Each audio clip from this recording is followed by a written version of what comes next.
बारामती विधानसभा निवडणूक सुरू आहे आणि या निमित्तानं युवा नेते जयदादा पवार जे आहेत ते गाव भेट दौरे करतायत.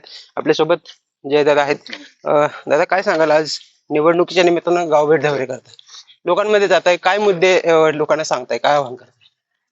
नाही, आव्हानापेक्षा आम्ही लोकांना भेटतोय, त्यांचे काय समस्या असतील ते समजून घेतोय. अजूनही सर्वच बारामतीकर खूप भावनिक आहेत. कधीच कोणाला वाटलं नव्हतं की दादा आपल्याला असे सोडून जातील. त्यातल्या त्यात खरं तर गावभेट दौऱ्यापेक्षा नाही तर प्रचाराच्या दौऱ्यापेक्षा आम्हाला सर्वांचे काय अडी अडचणी असतील ते समजून घ्यायचे, त्यांची भावना असतील ते समजून घ्यायचे. लोकांमध्ये जाताय, मग लोकांमधून काय अपील करताय, लोकांना काय आव्हान करताय? कारण दादा जाऊन अवघे 2-3 महिने झालेले आहेत. अशा पद्धतीने निवडणुकीला सामोरं जावं लागेल वाटलं होतं कधी? कधी कल्पना केली होती? कोणालाच कधी वाटलं नव्हतं की कधीच एक निवडणूक दादा नसताना अशी समोर जायला लागेल. नियतीमुळे ही समोर आली आहे. सर्वांचीच आशा होती की ही निवडणूक बिनविरोध व्हायला पाहिजे होती. त्यातल्या त्यात आम्ही पक्षातले सहकारी पदाधिकारी कार्यकर्त्यांनी खूप प्रयत्न केले की ही निवडणूक बिनविरोध व्हायला पाहिजे होती, पण तसं नाही झालं.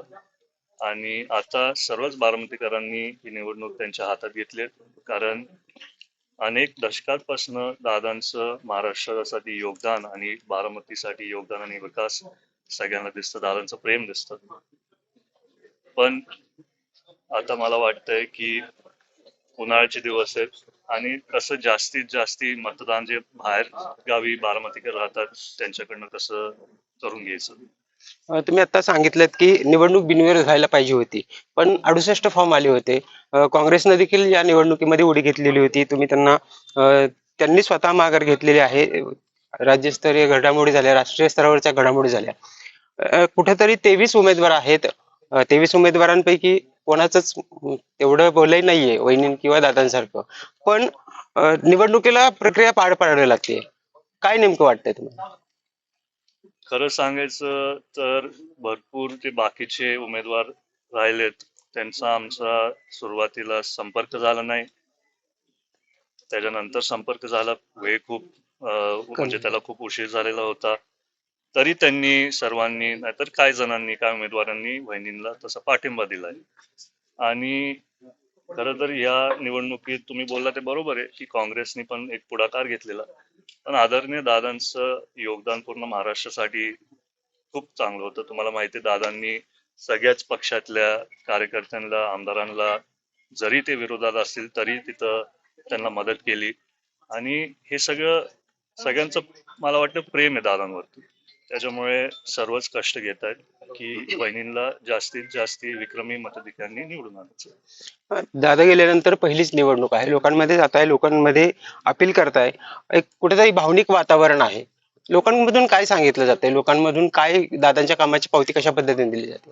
खरं तर सगळ्यांनाच माहिती आहे दादांची कामाची पद्धत कशी होती, पण आता गावागावी फिरताना लोकांकडनं दादांच्या जुन्या आठवणी ऐकू येतात.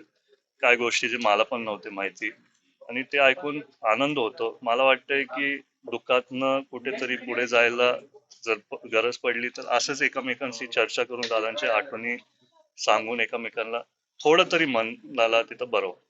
दादा, तुम्ही निवडणुकीत सक्रिय झाला आहात. तुम्ही स्वतः निवडणूक हातात घेतली म्हटलं तर हरकत नाही, कारण तुम्ही गावभेट दौरे करतायत, वहिनी दुसऱ्या बाजूला फिरतायत.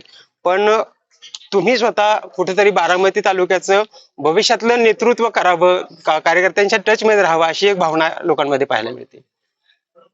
भावना तर सगळ्यांचीच आहे, पण मी एकटं नाही हे माझ्या हातात घेतलं. सर्वच बारामतीकरांनी ही निवडणूक त्यांच्या हातात घेतली आहे. आणि तुम्हाला माहितीये, सगळ्याच पक्षातले कार्यकर्ते त्यांना वाटतं की त्यांचं एक नवीन लीडर असायला पाहिजे. तसं आता दादा आपल्यात नसून भावना लोकांच्या समोर येतात की दादा तुम्ही पण पुढाकार घ्यायला पाहिजे. आणि जर भावना आमच्या लोकांच्या आणि आमच्या कुटुंबाचं तसं असेल तर मी नक्कीच तो पुढाकार घेईल. तुम्ही कुटुंबाचा उल्लेख केलात. दुसरीकडं रोहित दादा आहेत, ते स्वतः प्रचारामध्ये आहेत. सुनंदा वहिनी आहेत, योगेंद्र दादा आहेत. शिवाय पवार कुटुंबातले सर्वच मंडळी फिरत आहेत. नेमका काय संदेश द्यायचा प्रयत्न होतोय, किंवा हे तुम्ही सगळे पवार कुटुंबीय एक आहात हा संदेश द्यायचा प्रयत्न होतोय का?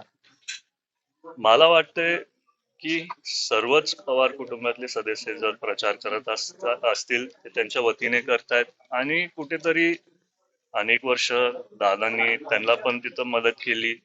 तुम्हाला माहिती आहे सुरुवातीला रोहितदादांना पण दादांनी तिथं मदत केली आणि कुठेतरी दादांच्या प्रेमापोटी हे सर्व प्रचार तिथं करत असतील.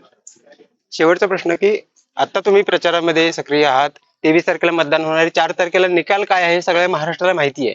पण एकूणच चर्चा आहे ती मताधिक्याची. मताधिक्य काय असेल? दादांचा तर विक्रम 1,65,000चा झालेला आहे. त्याच्यापेक्षा जास्तीचं मतदान घडवून आणण्यासाठी सगळे कार्यकर्ते धडपडतायत. तुमचं काय मत आहे? किती मताधिक्य असेल? माझ्यापेक्षा आमच्या सर्वांचीच आशा आहे की यावेळेस 2 लाखापेक्षा जास्ती मताधिक्यांनी दादांना आणि वहिनींना तिथं विजय मिळावा. खूप खूप धन्यवाद. हे होते जयदादा पवार. त्यांनी सांगितलेलं आहे की जवळपास 2 लाखाचं मताधिक्य जे आहे ते या निवडणुकीत सुनेत्रा बहिणी यांना मिळावं आणि तसंच त्याच पद्धतीचं जी कार्यकर्त्यांची फळी आहे ती काम करताना पाहायला मिळते. कॅमेरामॅन तेजस सह मी वसंत मोरे, मुंबई तक, बारामती.